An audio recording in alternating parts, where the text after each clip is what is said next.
Welcome back to NeXt Gaming, where we cover everything newsworthy that pertains to games. Starting off the show with the tiny tidbits, just a reminder that the next Resident Evil showcase begins on October 20th, 6 p.m. Eastern Standard Time and 3 p.m. Pacific Standard Time. I'm expecting Resident Evil 4 to be the only interest to me personally, but you never know, maybe we'll get something else. Insomniac has reassured gamers off their Twitter page that Spider-Man 2 is still slated for 2023, and they're making good progress. It just takes time. I'm honestly really hoping for something at the Video Game Awards or maybe in November. I'm just really hyped for Spider-Man 2 with Venom being involved. That's stellar, you know, in both Spider-Man. So that's something I'm hyped for. I want to see something more, and I get why fans are kind of getting a little nervous. As for trailers, we got some interesting ones.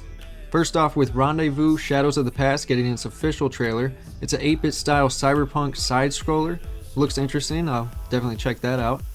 A Plague Tale's Requiem's official launch trailer came out today. Definitely going to check this one out later tonight. Given how positive the reviews were rated, I'm expecting a hit, so definitely going to see what that's about. We also got an official trailer for the PlayStation 5 DuelSense Edge controller, showing off its features. It's releasing January 26th with a $200 price tag. Still don't know if it really has enough value for me personally to spend $200 on a controller. You know, the adjustable triggers looked nice, and it comes with a charging dock, so that's I mean, for the price, $200, that is a decent deal, I guess, but not for me personally. I don't know what you guys think. Comment below.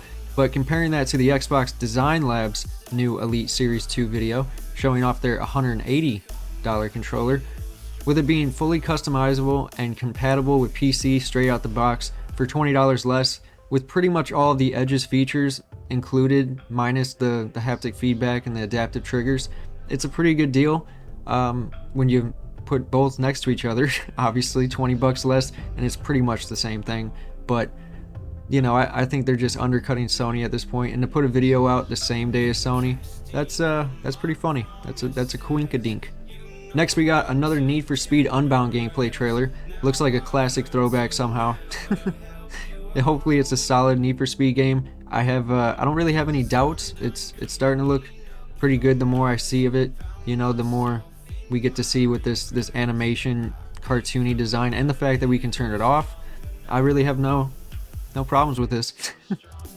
Here we got a behind the scenes video for God of War Ragnarok, being 10 minutes long, going into pretty good detail on the game's development through COVID, and kind of just a decent recap for God of War fans. The Norse mythology is done with this, which I didn't know, so I'm curious what they're thinking for the God of War like franchise, and what this means for Kratos and the story mode, what's going to happen. You know, I'm definitely hyped for sure, but I'm just, you know, curious what they're thinking for God of War. Obviously the voice actor has been doing it for so long. I don't know if they're ever going to reboot God of War. You know, what's going to happen with that. But, you know, this was a pretty cool little video. Links below. Check it out. Finally, we got another Gotham Knights trailer giving us an overview of the game. Honestly, I'm not too confident in this. The more I see, the less I'm interested in Gotham Knights. But, I mean, who knows? I might be surprised. But as of right now, the gameplay looks a little eh. The story mode, it doesn't have Batman, so they're definitely going to have to bank off of these characters, which we really haven't seen too much story-wise, you know, these interactions between these characters. But, you know, we got the Red Hood. He's always funny. He's kind of like DC's Deadpool, so I guess we're just going to have to find out. Alright guys, on to the juicy bits of the show. With just one news article today, Splinter Cell's Remake's director has left Ubisoft after over a decade working on games like Assassin's Creed Unity, Far Cry 5, and most recently Splinter Cell. It seems he's leaving on good terms, so I imagine they have a replacement lined up, so in turn this shouldn't damage the game's development in theory, but who knows, I'm sure he has his NDAs signed, and maybe there were some problems in development he disagreed with. I'm not sure, but you know, I'm just ready for an announcement. I think the Video Game Awards are gonna, it has a lot of hype going into it now because of the lack of information on a lot of titles and IPs that we're curious about.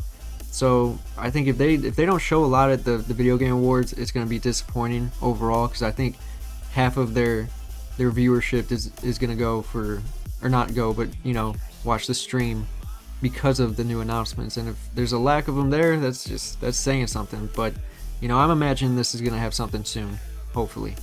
Anyway, guys, that's the show. Don't forget to like, comment, and subscribe to join the Wolf Pack.